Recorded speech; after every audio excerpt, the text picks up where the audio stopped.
Hi everyone, it's Ren here. Hope you're doing well, guys. Welcome to my room. It's now 6 p.m. It's a pleasant evening that's beginning here in my hometown. I'm just back from my dad's place and had the pleasure of meeting my dad's new girlfriend, Patricia, which incidentally happens to be the name of my mum as well. But I actually thought, we had a good time. She seems very, very nice. She seems to be very caring. She seems to care about my dad, which is really kind of almost the most important thing for me. But she seems to be a very sweet and intelligent person as well. And so I just arrived there yesterday evening around maybe 7, and I stayed until 4 this morning. Had some reasons for not being able to stay here. And it was an interesting experience for another reason, and the reason why, as you might guess from the title of this video, is that I spent essentially, an evening and dinner particularly, and then watched a soccer game. But let's focus maybe on the conversation around dinner and breakfast this morning, with two FE dumps, because it became very clear very quickly that my dad's girlfriend Patricia is an FE dom like my dad. I'd known for a long time that my dad was an FE dom, but I didn't know that. Well, first of all, I wasn't sure if he would be compatible with another FE dom, but also I just had no idea. So in terms of what type Patricia is, well, of course, there are only two options. Either she's an ESFJ or she is an ENFJ. To be honest, it's not so easy for me to tell. It's not so easy for me to tell whether she is one or the other. Because, well, first of all, because I only met her, I've only known her since yesterday. So unless she had divulged or, displayed some very clear ESFJ features or ENFJ features, I'd be able to tell, but I am not entirely certain. Part of me would be tempted to think ENFJ as well as my dad, which would have been quite interesting. Imagine just my dad being in an ENFJ and ENFJ relationship, and his son, myself, being in an INFJ relationship. So a lot of NFJs in there, given the rarity of the type. It's kind of an exceptional occurrence. But I wouldn't, put the last word on that. She could be an ESFJ. An ENFJ and an ESFJ are not as necessarily easy to tell apart as one may think. And I've seen that also in regards to my friends. I have a friend, his name is Pierre, he lives in the south of France, and his girlfriend is ESFJ, and she is a clear ESFJ, I can tell now. I used to think she was an ENFJ. She took the test a few times, always got ESFJ, so she got the result that tells the type that she is, but I could tell over time, that there is, with my friend's girlfriend, there is a very clearly an emphasis on, much more of an SI emphasis on what works and on, structure and these things. And the NFJs, like my dad, is like structure, but with a lot of improvisation within. But the thing is, and this applies to my friend's girlfriend as well, albeit an ESFJ, she's very well developed NE. And so if you talk to an ESFJ that has a very well developed NE, you might think they're ENFJ, in the same way that if you talk to an ENFJ that has a very well developed SE, you might think they are ESFJ. And so I can tell my dad is an ENFJ for sure, because I know my dad well. I can tell that Pierre's girlfriend Eve is an ESFJ, because at this point I know her well. She's an ESFJ with well developed NE. But in the case of my dad's girlfriend Patricia, it's not quite possible for me to tell whether she's more, because her N is there and it's visible. It's been visible at times. I cannot tell whether it is a well-developed tertiary NE or whether it is a auxiliary NI. I would tend towards the auxiliary NI just very slightly because just because tertiary NE ought to manifest itself as NE nonetheless. You know, when I talk to Eve, the ESFJ with strong NE, she's an ESFJ.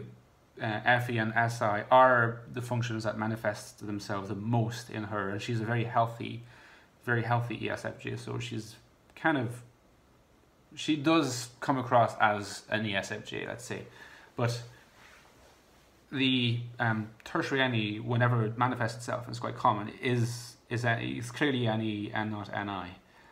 And I can see it in our philosophical discussions, because she's I wouldn't say that she is as interested in philosophy as I am, but she's a very smart person, and she has this kind of mind. And so occasionally she asks me questions about open monism, about my own framework, and the NE there is quite visible.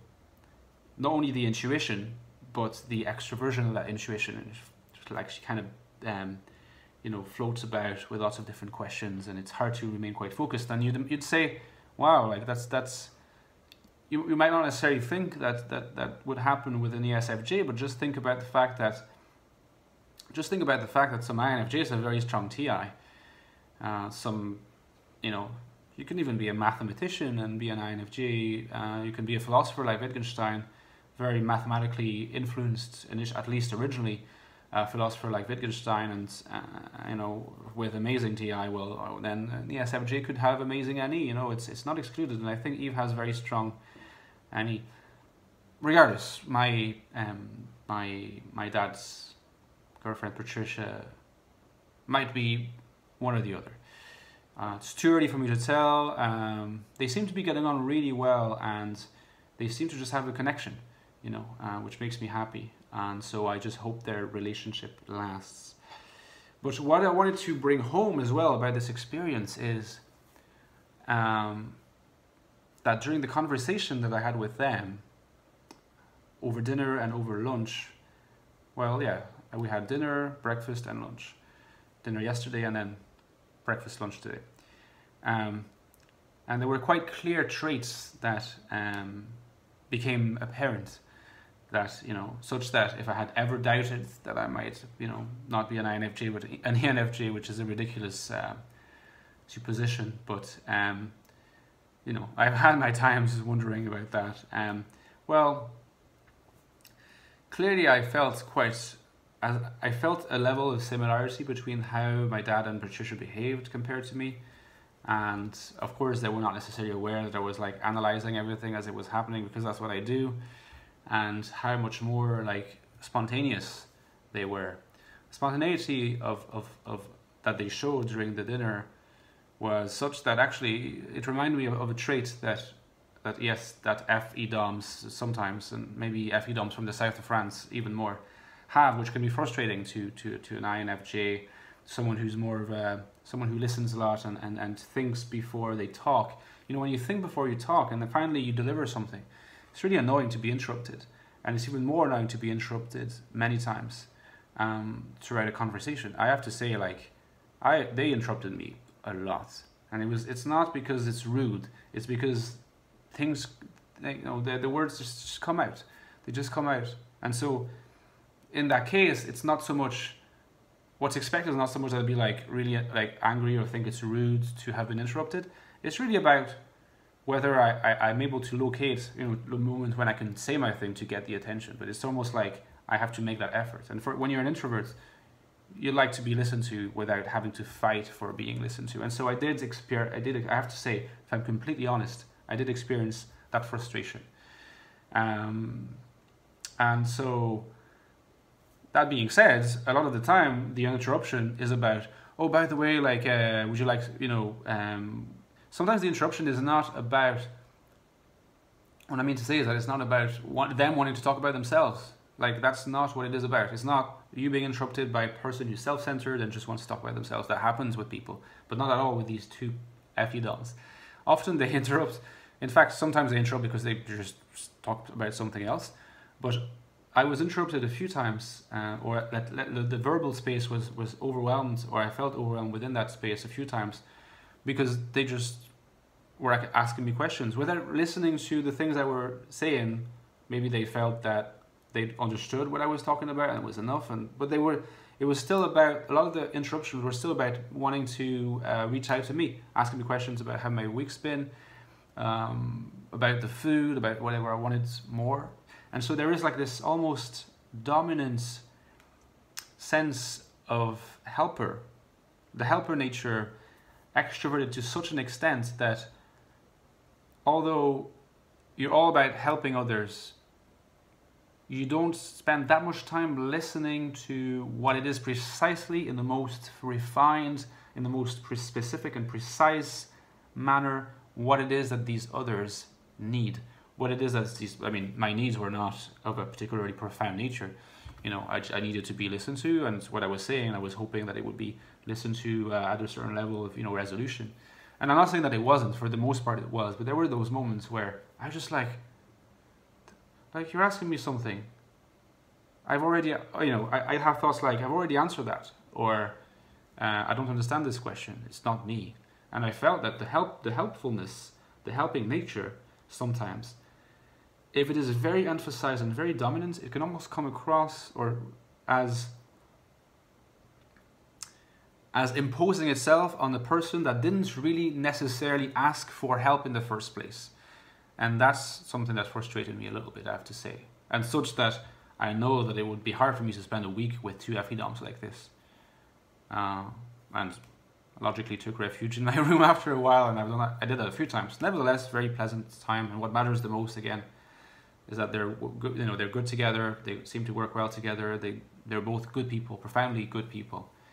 But there was definitely a sense of suffocation that I experienced there, and of a strange form of alienation as well, from this overwhelming helpingness that I didn't ask for.